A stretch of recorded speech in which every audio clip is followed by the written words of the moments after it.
வணக்கம் நண்பர்களே, learn your self YouTube சேனலுக்கு உங்களை வரவேற்பதில் மிக்க மகிழ்ச்சி அடைகிறோம். இன்றைக்கி இந்த பதிவில் நம்ம ஜாவாவோட ரிலேஷனல் ஆப்ரேட்டர்ஸை பற்றி பார்க்கலாங்க.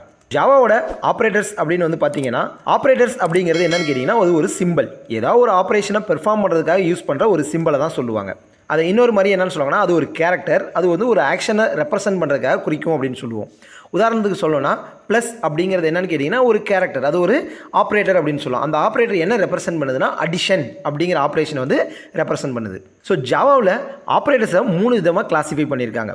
Unary, binary operators and ternary operators அப்படின்னு 3 விதமாக கிளாஸிஃபை பண்ணியிருக்காங்க.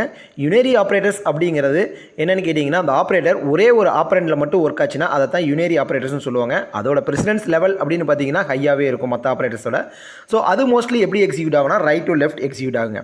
பைனரி ஆப்ரேட்டர் அப்படிங்கிறது பார்த்தீங்கன்னா 2 ஆப்ரண்ட் வச்சு ஒர்க் பண்ணுறது வந்து பைனரி ஆப்ரேட்டர்ஸ் அப்படின்னு சொல்லுவோம். இது லெஃப்ட் டு ரைட் எக்ஸிக்யூட் ஆகுங்க. டெர்னரி ஆப்ரேட்டர்ஸ் அப்படிங்கிறது 3 ஆப்ரண்டோட வச்சு ஒர்க் பண்ணால் அதுதாங்க டெர்னரி ஆப்ரேட்டர்ஸ். ஸோ உதாரணத்துக்கு சொல்லணும்னா கண்டிஷனல் ஆப்ரேட்டர் அப்படிங்கிறது தாங்க. டைப்ஸ் ஆஃப் ஆப்ரேட்டருங்க. ஜாவாவில் டைப்ஸ் என்னென்ன டைப்ஸ் ஆஃப் ஆப்ரேட்டர் இருக்குது அப்படின்னு பார்த்தீங்கன்னா, 1 arithmetic operators, 2 relational operators, 3 logical operators, 4 ternary operators, 5 shift operator, 6 assignment operator, 7 bitwise operator, 8வது தான் யுனரி ஆப்ரேட்டர்ஸ். இது மொத்தம் இப்படி 8 வகையாக பிரிச்சிடலாங்க. ஸோ அதில் நம்ம ப்ரீவியஸ் வீடியோவில் நம்ம அரித்மேட்டிக் ஆப்ரேட்டர்ஸை பற்றி பார்த்துருக்குறோம். இன்றைக்கி இந்த வீடியோவில் நம்ம ரிலேஷனல் ஆப்ரேட்டர்ஸை பற்றி பார்க்கலாங்க. ஸோ ரிலேஷனல் ஆப்ரேட்டர் அப்படிங்கிறது என்ன அப்படின்னு கேட்டிங்கன்னா, 2 ஆப்ரண்ட்டுக்கு இடையில இருக்கிற ரிலேஷன்ஷிப்பை எஸ்டாப்ளிஷ் பண்ணுறது தாங்க இந்த ரிலேஷனல் ஆப்ரேட்டர் அப்படிங்கிறது. இதில் வந்து பார்த்திங்கன்னா மொத்தம் 6 ஆப்ரேட்டர்ஸ் இருக்குது. என்னென்னு பார்த்தீங்கன்னா, 1 equal to operator, 2 greater than or equal to operator, 3 greater than operator, 4 less than operator, 5 less than or equal to operator, 6வது நம்ம நாட் ஈக்குவல் டு ஆப்ரேட்டர். மொத்தம் 6 விதமாக சொல்லலாங்க. ஸோ ஒவ்வொன்றுக்கும் ஒவ்வொரு மீனிங் இருக்குது. அது என்னங்கிறது இப்போ பார்ப்போம். ஸோ இந்த ஆப்ரேட்டர்ஸ் வந்து பார்த்திங்க அப்படின்னு கேட்டிங்கன்னா, ஆப்ரேட்டரோட சிம்பிள் இங்கே கொடுத்துருக்கோம். அதுக்கான எக்ஸ்பிரஷன் எப்படி எக்ஸாம்பிள் அப்படின்னு ஒன்று கொடுத்துருக்கோம். அதோட டிஸ்கிரிப்ஷன் என்னங்கிறது இங்கே கொடுத்துருக்கோம் பாருங்கள்.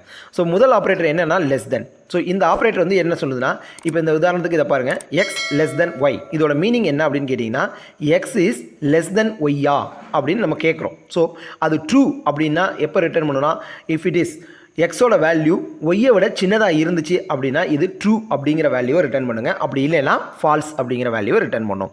அடுத்ததாக பாருங்கள், லெஸ் தென் ஈக்குவல்ட். ஸோ இது என்னென்னு கேட்டிங்கன்னா, X less than equal Y. இந்த ஆப்ரேட்டர் என்ன பண்ணுவோம்னா, எக்ஸோட வேல்யூ ஒன்று லெஸ் தென்னாக இருக்கலாம், அல்லது எக்ஸோட வேல்யூ ஒய்க்கு ஈக்குவலண்ட்டாக இருந்துச்சு அப்படின்னா அது ட்ரூ அப்படிங்கிற வேல்யூவை ரிட்டர்ன் பண்ணும். அப்படி இல்லைன்னா ஃபால்ஸ் அப்படிங்கிற வேல்யூவை ரிட்டர்ன் பண்ணுங்கள். அடுத்து 3வதாக எடுத்துக்கிட்டிங்கன்னா கிரேட்டர் தென் ஆப்ரேட்டருங்க. ஸோ இந்த கிரேட்டர் தென் ஆப்ரேட்டர் எடுத்துக்கிட்டிங்கன்னா, எக்ஸ் கிரேட்டர் தென் சிம்பிள் அப்புறம் ஒய். ஸோ எக்ஸோட வேல்யூ ஒய்யை விட பெருசாக இருந்துச்சு அப்படின்னா ட்ரூ அப்படிங்கிற வேல்யூவை ரிட்டர்ன் பண்ணும். ஸோ அதுக்கு அடுத்த ஆப்ரேட்டர் பாருங்கள், greater than equal to.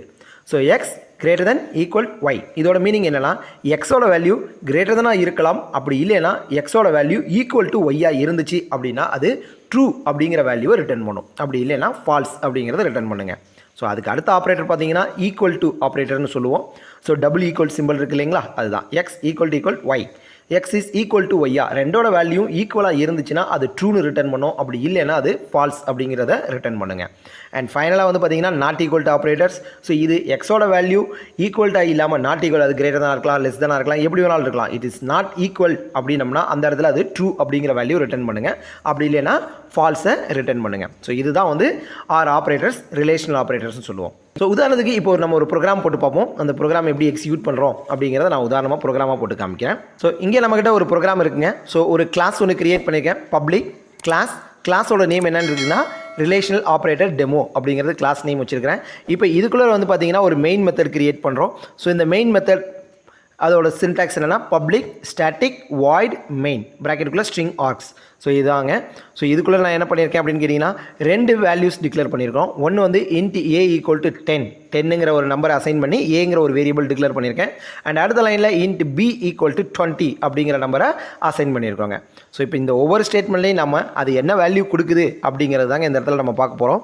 So system dot out dot println. So system dot out dot println double கோட்ஸில் கொடுத்துருக்கோம். ஸோ டபுள் கோட்ஸில் நம்ம என்ன கொடுக்குறோமோ அது அப்படியே உங்களுக்கு டிஸ்பிளே ஆகும் அப்படிங்கிறது உங்களுக்கு தெரியும். So A equal to B equal, ஓகேங்களா. இப்போ ப்ளஸ் அப்படிங்கிற ஆப்ரேட்டர் நான் இங்கே கன்காலினேட் பண்ணியிருக்கிறேன். ஸோ இங்கே ப்ராக்கெட்குள்ளே என்ன கொடுத்துருக்கோன்னா A ஈக்குவல் டு B அப்படின்னு நம்ம செக் பண்ணுறோம். ஸோ இதை இஃப் லூப்பில் தான் யூஸ் பண்ணுங்கிற அவசியம் கிடையாது. எனிவேர் நம்ம எந்த இடத்துல வேணாலும் நீங்கள் இதை யூஸ் பண்ணலாம். அந்த இடத்துல அது என்ன ரிட்டர்ன் பண்ணும் அப்படின்னு கேட்டிங்கன்னா, கண்டிஷன் கரெக்டாக இருந்துச்சுன்னா ட்ரூ அப்படிங்கிற வேல்யூ ரிட்டர்ன் பண்ணும், கண்டிஷன் ஃபால்ஸாக இருந்துச்சுன்னா ஃபால்ஸ் அப்படிங்கிற வேல்யூவை ரிட்டர்ன் பண்ணும் அப்படிங்கிறது தாங்க மீனிங்.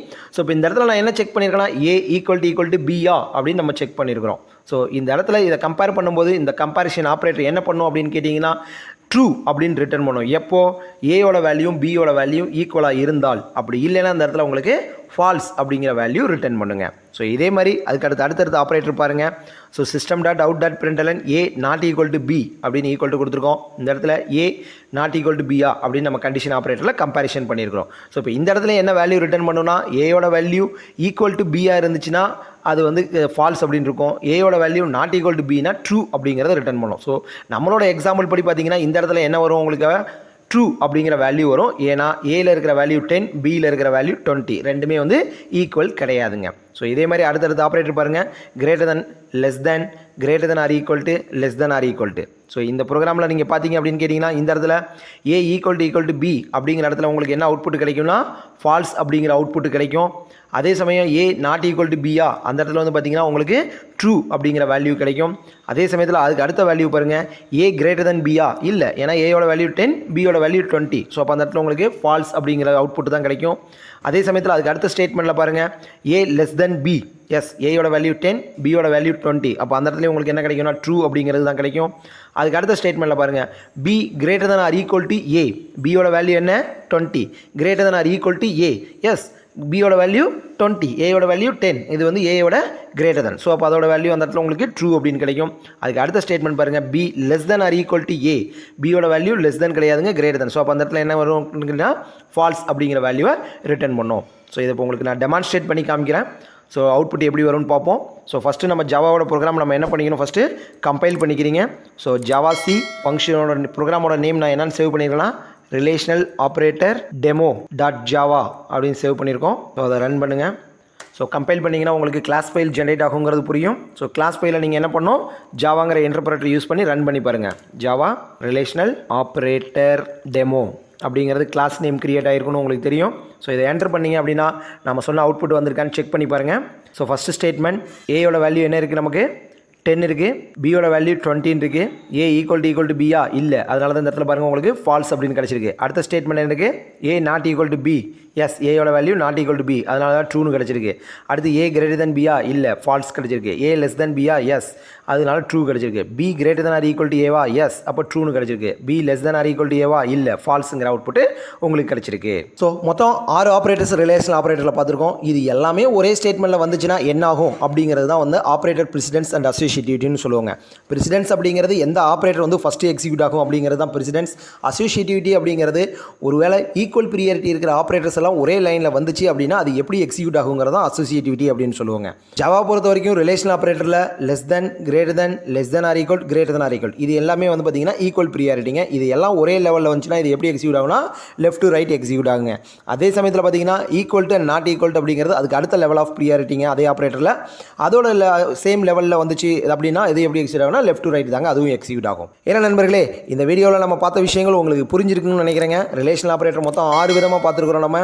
ஸோ இந்த வீடியோவில் இருக்க கண்டென்ட் உங்களுக்கு புரிஞ்சிருக்கு அப்படின்னா மறக்காமல் கமெண்ட் செக்ஷனில் பதிவு பண்ணுங்கள். மேலும் இந்த வீடியோ பிடிச்சிருக்க பட்சத்தில் உங்கள் நண்பர்களோட பகிர்ந்துக்குங்க. நன்றி, வணக்கம்.